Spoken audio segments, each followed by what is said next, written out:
It's there's a lot of things I think that goes into, if we think the idea is a good one. Have you clearly identified who the customer is and why they want your product?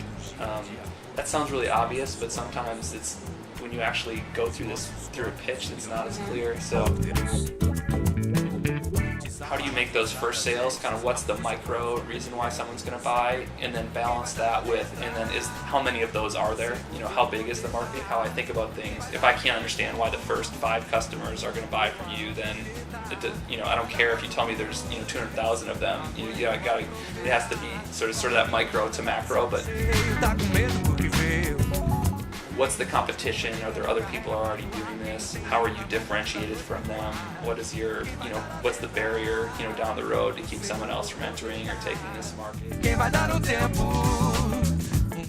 Big vision is an important part, right? Start simple, something that's accomplishable, but then having a vision on how this thing gets big. Because there's businesses that will look at and say, that's a great idea, we can see why you're going to get some customers, we can see how you could grow this into a nice lifestyle business, or you could get this to 5 million, 10 million a year in revenue.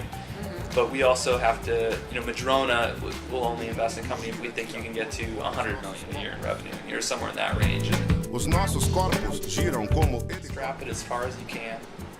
Validate as much as you can. Figure out as much as you can. Build as much as you can. Get your first customers. Just doing it yourself before you spend a lot of time trying to raise money.